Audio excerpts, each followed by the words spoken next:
새 학기가 되면은 유치원에서 우는 아이들 울음소리가 들립니다. 엄마 품을 떠나서 유치원에 이제 처음 온 아이들 중에 아직 적응이 안 돼 가지고 어떤 아이들은 일주일을 계속 우는 아이들도 있고 그렇습니다. 유치원 아이들뿐만 아니라 초등학생이나 또 중학생, 고등학생들도 이제 새 학기가 되어서 반이 바뀐다든지 아니면 새로운 학교로 가게 된다든지 하면은 항상 긴장하고 부담스럽고 또 불안하기도 하고 두렵기도 하고 그런 법이죠. 학생들만 그렇겠습니까? 우리 어른들도 비슷하지 않습니까? 또 근무지가 바뀐다든지 하면은 또 새로 만나게 될 사람들 또 거기에 적응하느라고 한동안은 또 좀 힘든 시간을 보내야 되고 그렇습니다. 그래서 환경이 바뀐다는 것은 언제나 어느 정도의 부담감, 어느 정도의 또 불안함, 또 어느 정도의 두려움 이런 것을 동반하는 일입니다. 그렇지만은 그렇다고 해서 어린아이가 엄마하고 떨어지기 싫다고 해서 계속 엄마 품에만 있으면은 발전이 없는 것이죠. 또 새로운 환경이 싫다고 해서 그걸 부딪히지 아니하면은 또 새로운 환경에 적응을 한다든지 내 삶의 영역이 넓어진다든지 이런 일은 또 일어나지 않는 것이죠. 그렇기 때문에 우리는 어떤 새로운 것에 적응을 하고 어느 정도의 발전을 이루기 위해 가지고는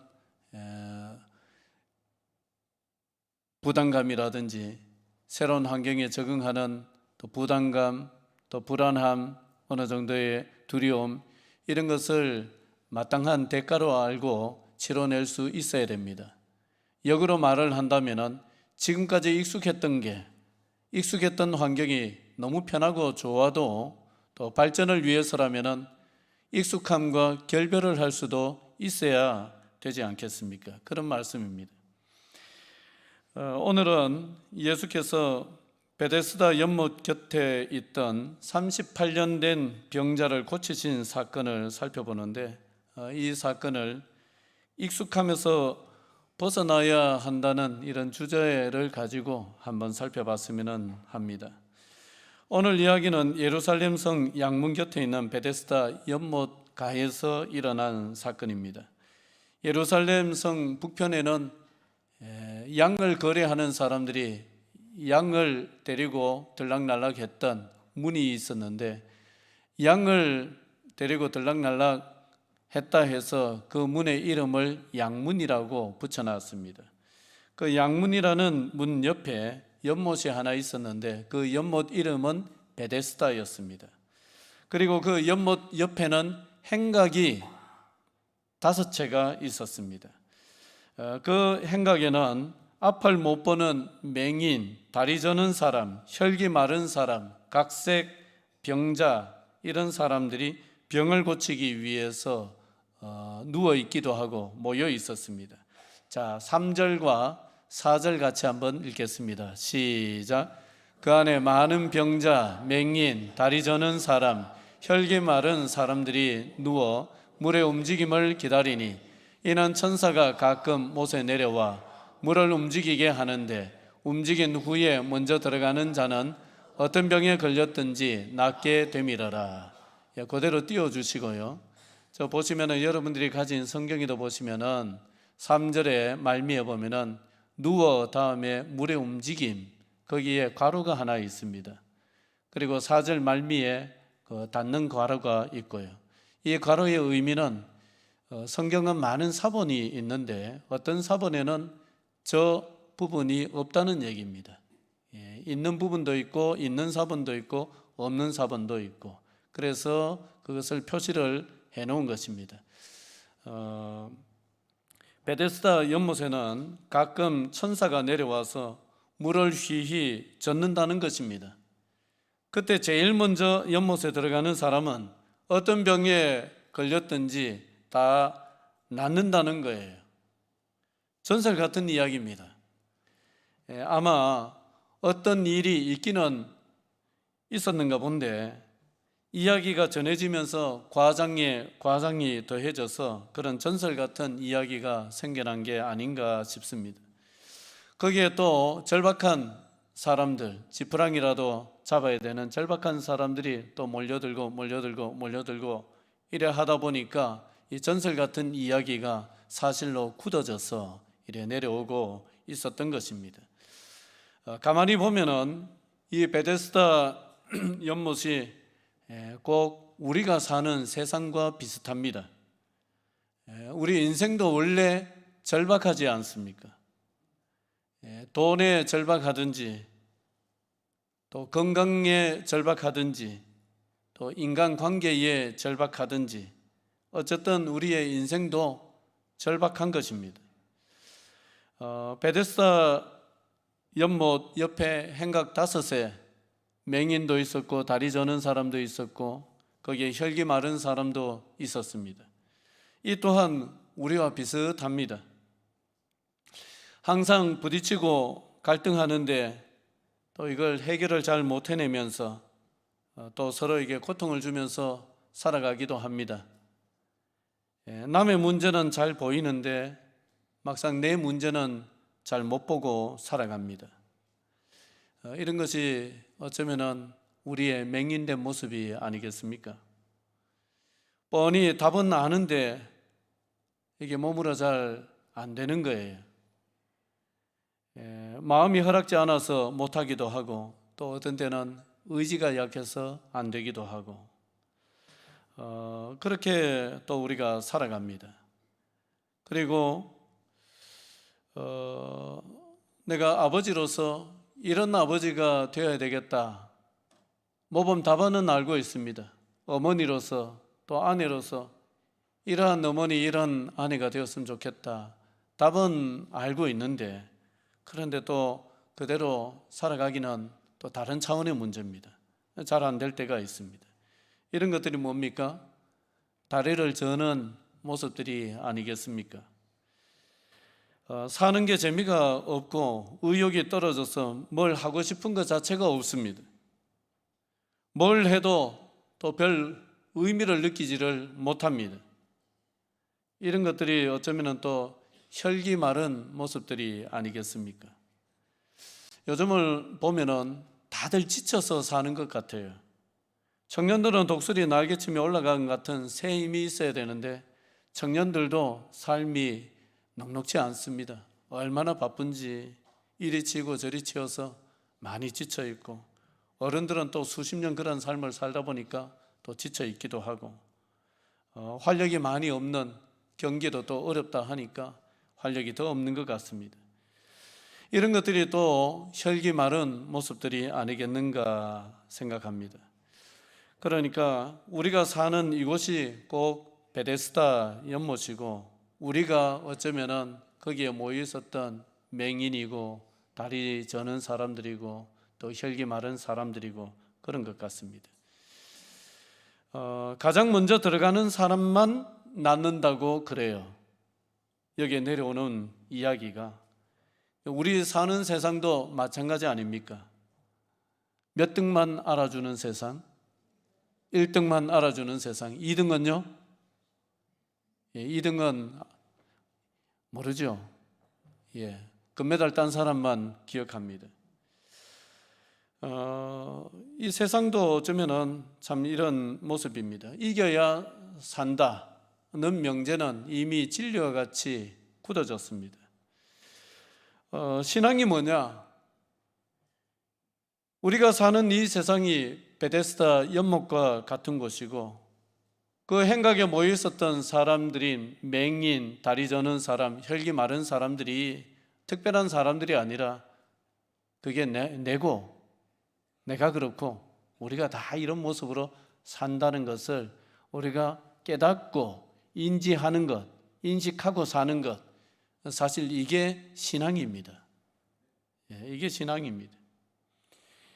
이걸 아는 것이 왜 중요하냐 하면은 이걸 알아야 우리가 세상을 살 때에 열심히 살지만은 너무 세상에 깊숙이 빠지지는 않습니다.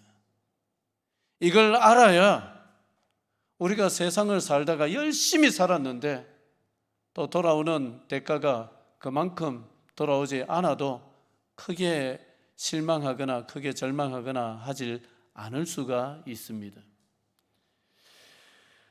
최선을 다해서 살지만은 세상의 본 모습이 뭔지, 인생의 본 모습이 뭔지, 우리가 지금 어떻게 하고 살아가고 있는지 적어도 알고 사는 것이 그게 신앙입니다. 그래야 다시 한번 말씀을 드리지만은 우리가 세상에 너무 빠져 살지 않습니다. 그칠 때는 그칠 줄 아는 사람이 되는 것이죠. 나는 여기까지만 하고 더 가지 않을란다. 내가 여기서 더 갔다가는 참나 신앙도 다 까먹고 다 까먹을 것 같으니까 이 정도만 하고 이 정도에서 그쳐야 되겠다. 이렇게 되는 겁니다. 세상의 본 모습, 나의 본 모습을 항상 인식하고 살아가는 주의 백성들 되시기를 축원합니다. 베데스다에 모인 사람들은 절박했습니다. 절박할수록 남의 말에 귀가 솔깃한 법입니다. 돈이 절박한 사람은 이게 돈이 된다 하면은 거기에 귀가 솔깃한 것이고, 또 건강이 절박한 사람은 어디 가면은 용타더라 하면은 거기에 귀가 솔깃한 것이고, 뭔가 인생의 길을 찾는 사람은 길거리에서 도에 대해서 들어보셨습니까? 우리 같으면은 귀에 안 들어오는데 또 그게 귀에 들어오는 사람도 있기도 하고 그런 것이죠.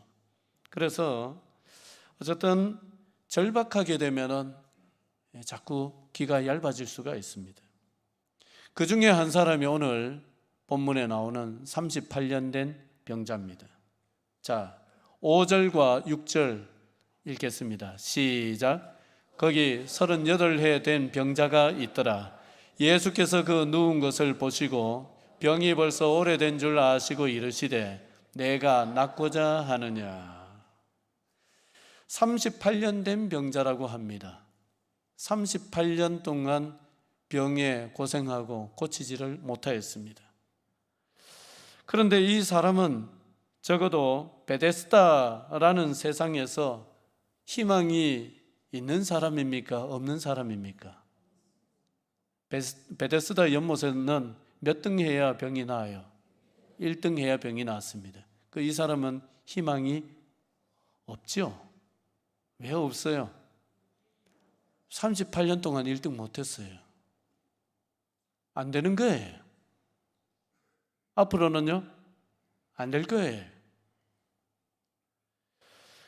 그런데 예수님이 바로 이 사람을 찾아오셨습니다. 그 행각 안에는 여러 사람이 있었겠지만 예수님이 38년 희망이 없는 사람, 이 사람 찾아오셨습니다.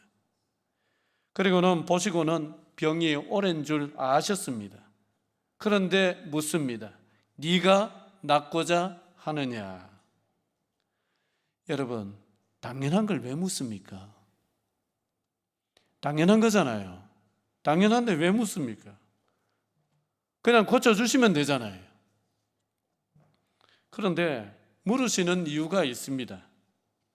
38년 동안 병으로 고생했기 때문에 그만큼 낫고 싶은 마음이 더 간절했다라고 우리는 쉽게 생각할 수가 있지만 반대일 수도 있습니다. 38년 동안 병으로 고생하고 이 자리에 나와 있기 때문에 오히려 이 사람은 낫고자 하는 마음이 없을 수도 있어요. 이미 오랫동안 이렇게 살아왔기 때문에 이게 익숙한 겁니다. 그냥 이게 생활입니다. 아침 되면 여기 나와 있는 거예요. 무슨 내가 저기에 들어가서 내가 나음을 받을 수 있다 이런 생각 자체 없이 그냥 나와 있는 겁니다. 그게 생활입니다. 그냥 나와서 사람들 보고, 지나가는 사람 보고, 어제 나왔던 사람, 맨날 나오는 사람 보고 그냥 그렇게 사는 게 생활인 거예요. 사람이 익숙해진다는 것이 어떻게 보면 편하지만은 어떻게 보면 이게 무서운 겁니다. 한 청년이 있었습니다.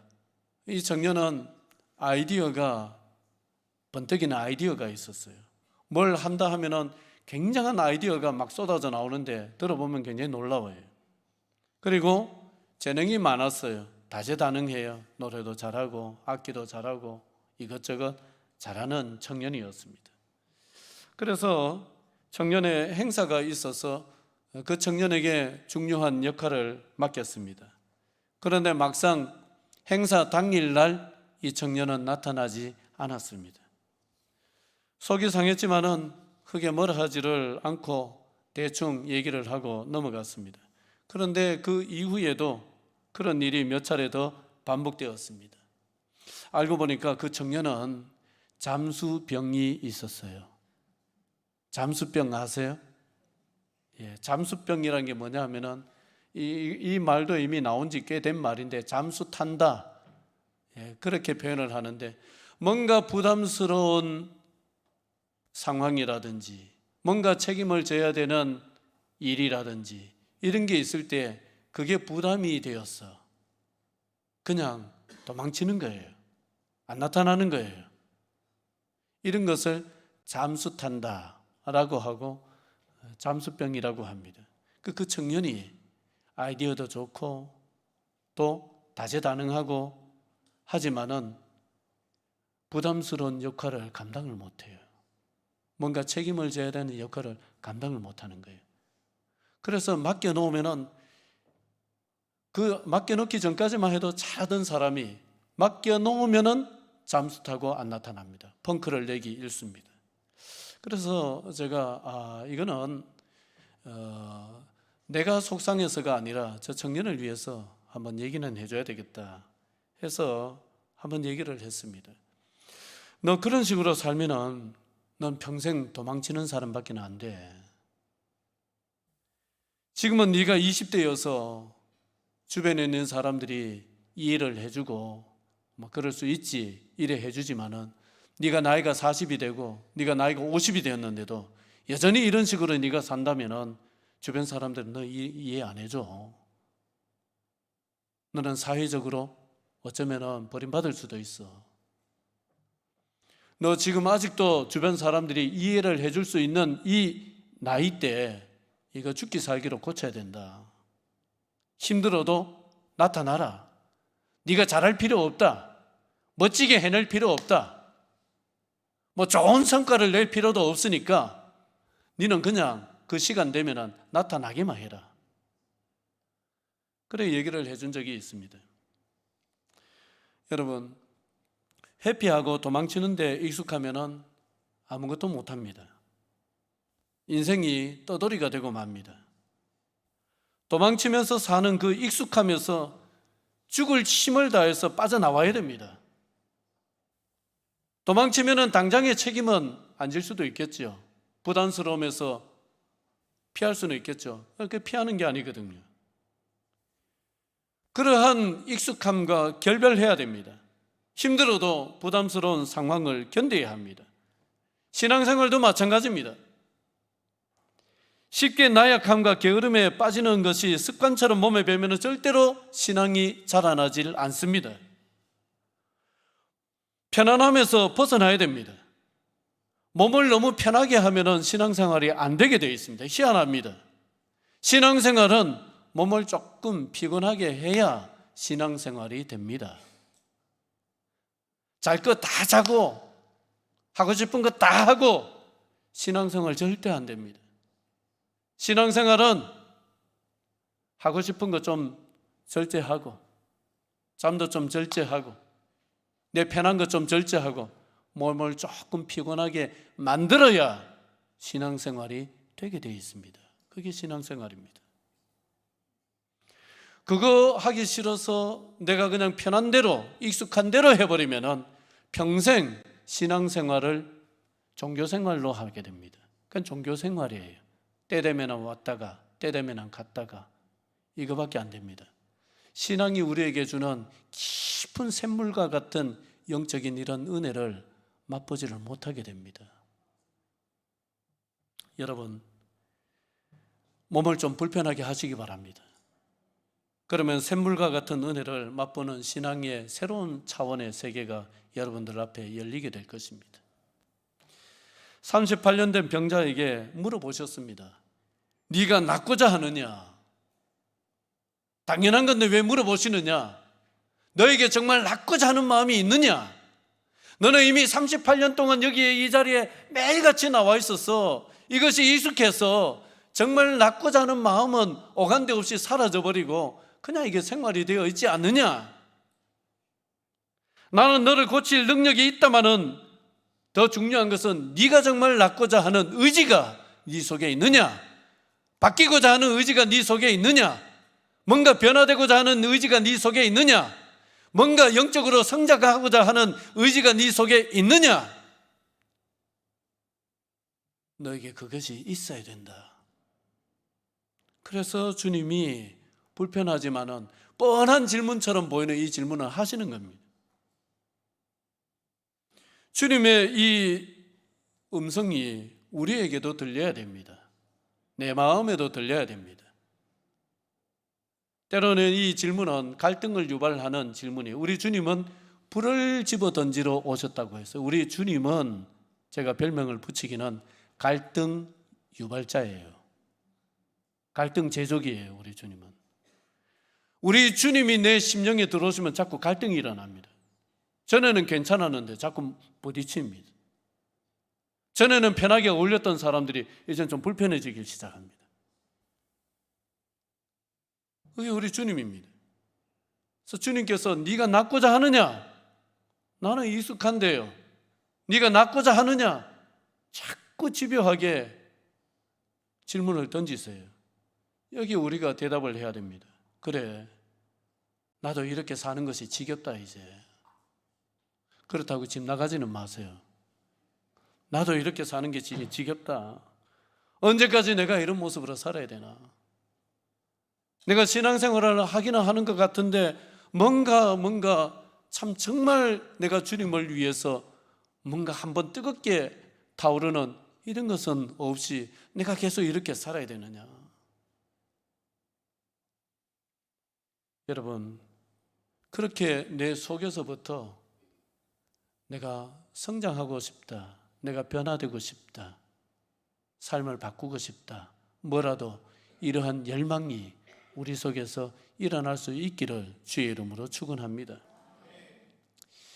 예수님의 물음에 38년 된 병자는 지극히 베데스다의 가치관에 길들여진 대답을 하였습니다. 자, 7절인데 이게 왜 베데스다 가치관에 길든 대답인가 한번 생각하면서 읽도록 하겠습니다. 읽습니다. 시작.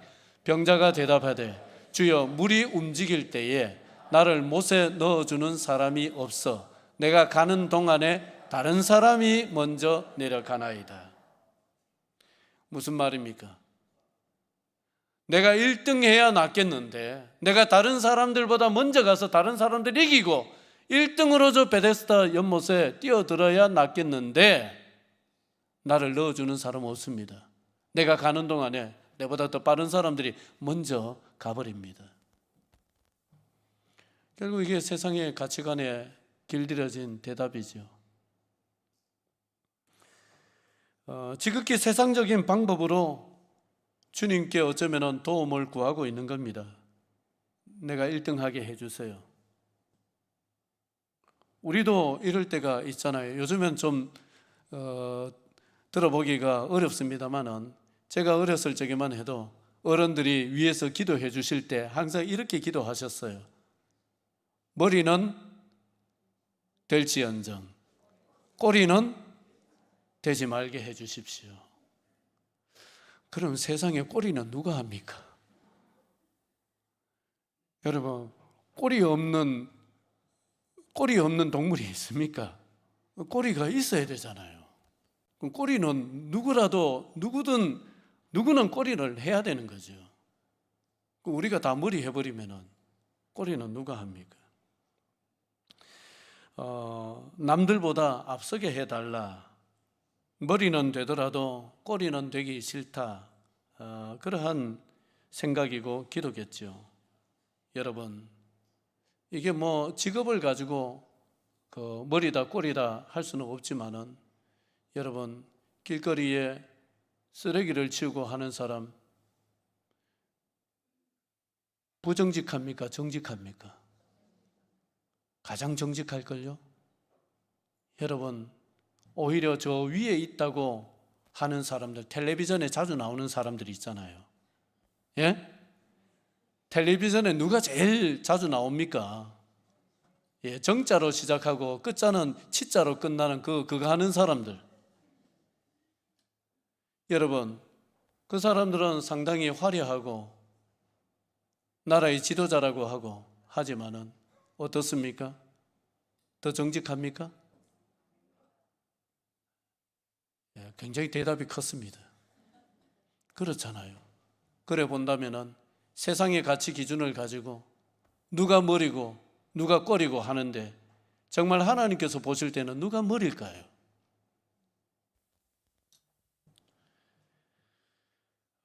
이 사람은 지금 이러한 가치관에 오랫동안 38년 동안 길들여서 살아오다 보니까 이 가치관에 입각해서, 주님, 당신이 저를 도와주시려면 1등으로 뛰어들게 이래 해줘서 내가 낫게 해주세요, 이렇게 하는 겁니다.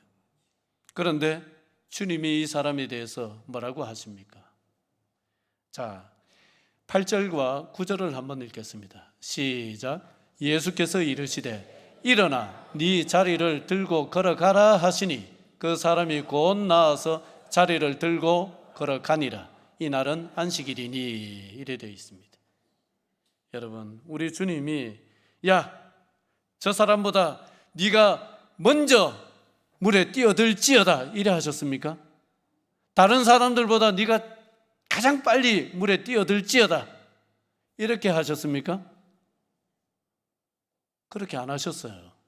예수님은 다른 사람과 경쟁 속에서 내가 너를 이기게 해주겠다 하신 것이 아니라 뭐라고 하시느냐? 그냥 일어나 네 자리를 들고 걸어가라. 저 연못에 들어갈 거 없다. 그냥 여기서 일어나서 자리를 들고 걸어가라. 할렐루야. 여러분, 이게 뭐냐 하면은 남들과 경쟁해서 이기는 은혜가 아니라 경쟁이 필요 없는 은혜인 거예요. 초경쟁적인 은혜를 우리 주님은 주시겠다는 거예요. 내가 저 사람에게 빼앗겼어도 그게 진짜 빼앗긴 것인지 지금은 잘 모릅니다.